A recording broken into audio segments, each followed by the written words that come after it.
میرے دوستو، انسان کو کل عقل بھی مل جائے تو پھر بھی اللہ کی حکمت کا وہ احاطہ نہیں کر سکتا۔ رب کریم کو زیادہ پتہ ہے کہ ہمارے لیے کون سی چیز بہتر ہے اور کون سی چیز ہمارے لیے نقصان کا باعث ہے۔ اللہ تبارک و تعالی کی حکمت یہ چاہتی ہے کہ میرے بندے پریشان نہ ہوں۔ رب یہ چاہتا ہے کہ میرے بندے کسی جگہ پہ بھی دقت اور پریشانی کا شکار نہ ہو، تو اللہ تبارک و تعالی نے راہ اعتدال اختیار کرنے کا حکم ارشاد فرمایا کہ تم اعتدال کے رستوں پہ چلو، معتدل زندگی گزارو، افراط و تفریط سے بچو۔ آج جس معاشرے میں ہم وقت گزار رہے ہیں، اس معاشرے میں ہم اس بات کو سمجھنے سے قاصر ہیں کہ اصل ہمارا مسئلہ کیا ہے۔ ہمارا اصل جو مسئلہ ہے اس کی شناخت ہمیں کیسے ہوگی اور ہم پھر اس تک رسائی کس انداز میں حاصل کر پائیں۔ ہم ہمیشہ اپنی آمدن بڑھانے کے چکر میں رہتے ہیں، ایک کام اور شروع کر لیں، پارٹ ٹائم جاب شروع کر لیں، کوئی سائیڈ بزنس اس کا آغاز کر لیں۔ ہماری جو دوڑ لگی ہوئی ہے وہ لگی ہے کام بڑھانے میں، آمدن بڑھانے میں، حالانکہ اسلام ہمیں یہ کہتا ہے کہ تو آمدن بڑھانے کے چکر میں نہ پڑ، اصل بات یہ ہے کہ تو اپنے خرچے کنٹرول کر۔ تنگ انسان وہ نہیں ہوتا جس کی آمدن تھوڑی ہوتی ہے، یہ توجہ کیجیے گا میری بات، یہ قیمتی بات ہے اور گفتگو ساری کا لب لباب ہے۔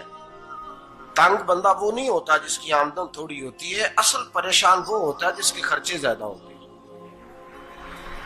اور ہمارا جو روزمرہ کا نقصان ہو رہا ہے نا، وہ آمدن کے معاملات میں نہیں ہو رہا۔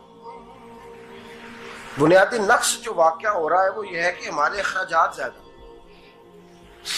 اور وہ اخراجات کسی اور نے نہیں بڑھائے، وہ خرچے ہم نے خود بڑھا لیے ہیں اور اب ہمیں اس کا نقصان بھگتنا پڑ رہا ہے۔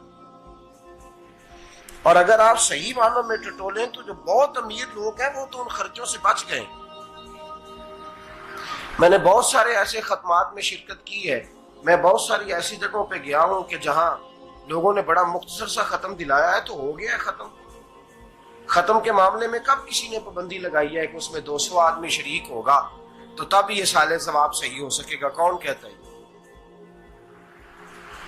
یا شادی کے موقع پر اگر سارے بہن بھائیوں کو نہ بلایا گیا تو میری شادی پایہ تکمیل تک نہیں پہنچے گی، اس میں برکت نہیں ہوگی، یہ کس نے فتویٰ دیا ہے؟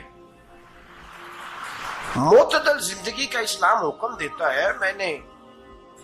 میں پڑھ رہا تھا کہ ایک بہت بڑا صدر ہے، غالباً سوڈان کے صدر کی بات ہو رہی تھی، تو اپنے بیٹے کی بارات لے کے گیا تو 4 لوگ گئے ہیں بارات، اور 15 لوگوں کا اس نے اہتمام کیا اپنے گھر میں کھانا کھانے کا۔ تو کیا شادی ہو گئی کہ رک گئی؟ تو بھائی راگ الاپنا اس بات کا کہ بڑی پریشانی ہے، کوئی سائیڈ بزنس شروع کیا جائے فلان جگہ فلان جگہ فلان جگہ، تو اصل معاملہ یہ ہے کہ پہلے ایک بندہ کماتا ہے تو پھر بھی گھر ہی چلتا ہے، پھر بڑا بیٹا ساتھ شامل ہوتا ہے تو پھر بھی گھر ہی چلتا ہے، پھر منجلا بیٹا شامل ہوتا ہے تو پھر بھی گھر ہی چلتا ہے۔ جو رونا دادا جی رویا کرتے تھے کہ بڑی مصیبت ہے، بڑی مشکل ہے، گاؤں میں رہ اکیلے ہوتے تھے اور وہ 5 بچوں کو اور 4 بچیوں کو وہ پالتے تھے، تو جو وہاں پریشانی تھی وہی آج پریشانی شہر میں آ کر پڑھ لکھ کر موٹی تنخواہ لے کر وہی پریشانی ہمیں ہے۔ تو میں جس نتیجے پہ پہنچا ہوں اس کو پڑھ کے، قرآن مجید کی چند آیات کو دیکھ کر اور اس مفہوم کی جو حدیثیں کتب احادیث میں پائی جاتی ہیں اور ہمارے بزرگوں نے ہمیں جو مزاج اس حوالے سے دیا ہے، میں اس نتیجے پہ پہنچا ہوں کہ مسئلہ آمدن کا نہیں، مسئلہ خرچے کا ہے۔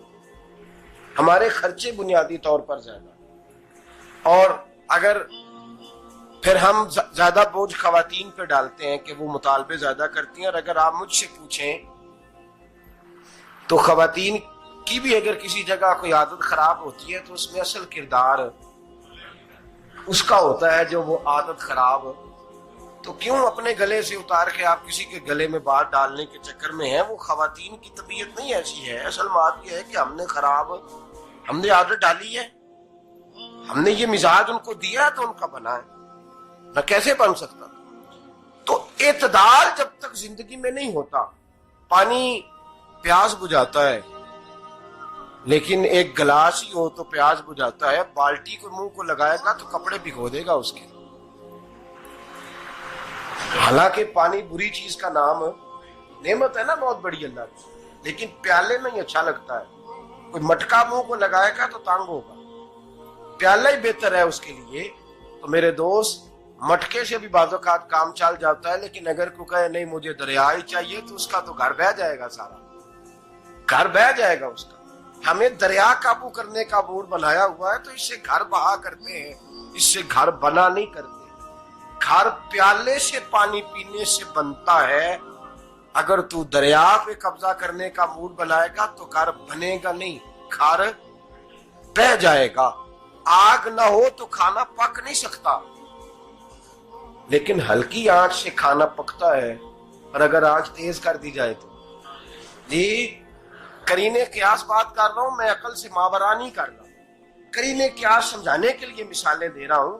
ہلکی آنچ پہ کھانا پک جاتا ہے اور آگ تیز ہو تو کھانا جل جاتا ہے.